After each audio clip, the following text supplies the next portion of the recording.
Bismillahirrahmanirrahim. Assalamualaikum warahmatullahi wabarakatuh. Alhamdulillahirabbil alamin.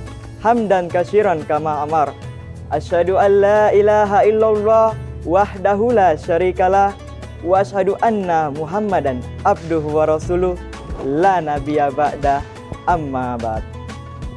Pertama-tama, marilah kita haturkan puji syukur kita atas kehadirat Allah Subhanahu wa Ta'ala yang telah memberikan kita begitu banyak nikmatnya, sehingga kita masih bisa menjalankan kehidupan ini sebagaimana sedia kalanya.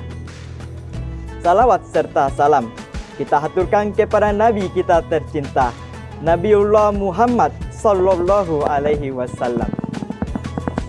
Beliaulah Nabi yang membawa umatnya dari zaman gelap gulita menuju zaman terang benderang seperti saat ini. Hadirin sahabat Mansatu Polewali Mandar yang insya Allah dirahmati oleh Allah Subhanahu wa Ta'ala. Pada kesempatan kali ini, saya akan membawakan sebuah ceramah yang berjudul Hari Kiamat. Hadirin sahabat Mansatu Polewali Mandar yang insya Allah dirahmati oleh Allah Subhanahu wa Ta'ala. Pada kesempatan kali ini, izinkanlah saya membawakan sebuah ceramah yang berjudul Hari Kiamat. Berkaitan tentang hari kiamat, tentu ini merupakan suatu kejadian yang tidak boleh kita anggap remeh. Akan tetapi, mengapa banyak orang di luar sana yang menganggap enteng yang namanya hari kiamat? Banyak orang-orang di luar sana, para ilmuwan sana, yang menciptakan sebuah teknologi, sebuah benda, hingga sebuah wadah yang katanya anti kiamat. Padahal mereka belum mengetahui bagaimana kuasa Allah Subhanahu wa Ta'ala pada hari tersebut. Berkaitan tentang gambaran hari kiamat, Allah Subhanahu wa Ta'ala menjelaskannya di dalam Al-Quran surah Al-Qari'ah ayat 1-5. Bismillahirrahmanirrahim. Al-Qari'ah mal-Qari'ah wa ma adraka mal qari'ah yauma yakunun nasu kal farashil mabsus wa takunul jibaru kal ihnil manfush. Shadaqallahul azim. Yang artinya hari kiamat. Apa hari kiamat itu? Dan tahukah kamu apa hari kiamat itu? Pada hari tersebut, seluruh manusia seperti larun-larun yang berterbangan, dan gunung-gunung seperti bulu yang dihamburkan. Al-Quran surah Al-Qari'ah ayat 1-5.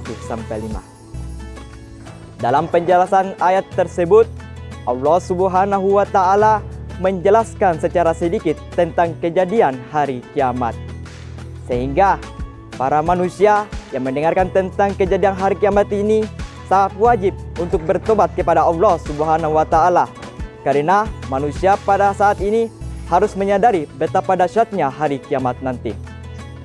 Hadirin sahabat Mansatu Polewali Mandar yang insya Allah dirahmati oleh Allah Subhanahu wa Ta'ala. Apakah ada tanda-tanda sebelum terjadinya hari kiamat? Ada. Ada beberapa tanda-tanda sebelum terjadinya hari kiamat. Di antaranya, yang pertama, turunnya Dajjal. Yang kedua, munculnya Ya'juj dan Ma'juj. Yang ketiga, munculnya Imam Mahdi. Yang keempat, turunnya Imam Mahdi. Yang kelima, terbitnya matahari di sebelah barat. Yang keenam, munculnya api dari Yaman, dan lain-lain sebagainya. Di antara beberapa tanda tersebut, tentu yang kita pandang belum ada yang terjadi. Akan tetapi, masih ada tanda-tanda hari kiamat yang sudah terjadi pada saat ini. Di antaranya adalah seringnya terjadi pembunuhan maupun kematian. Hadirin sahabat Mansatu Polewali Mandar yang dirahmati oleh Allah Subhanahu wa Ta'ala. Setelah tanda-tanda tersebut terjadi, maka malaikat Israfil mengambil alih tugasnya untuk meniup sebuah sangkakala yang sangat besar sebagai tanda dimulainya hari kiamat.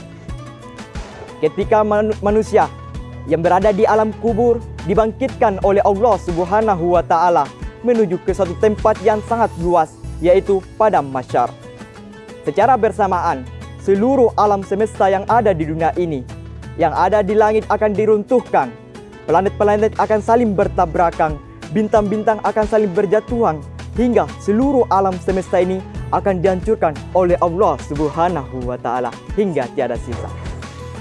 Sedangkan manusia akan berada di padang mahsyar, disitulah dimintai pertanggungjawabannya oleh Allah Subhanahu wa Ta'ala. Akan dihitung amal-amalnya, kemudian diarahkan menuju ke tempat terakhirnya antara surga maupun neraka. Sahabat Mansatu Polewali Mandar yang insya Allah dirahmati oleh Allah Subhanahu wa Ta'ala. Sebagai kesimpulan, marilah kita jadikan hari kiamat ini sebagai motivasi kita untuk meningkatkan ibadah kita kepada Allah Subhanahu wa Ta'ala. Banyak orang tidak mengetahui kapan terjadinya hari kiamat. Hanya Allah Subhanahu wa Ta'ala yang mengetahui kapan terjadinya. Nauzubillahi min dzalik. Mungkin cukup sekian yang bisa saya bawakan pada kesempatan kali ini. Mudah-mudahan bermanfaat bagi kita semua. Akhirul kalam, unzur makalah wala tanzur mankola. Assalamualaikum warahmatullahi wabarakatuh.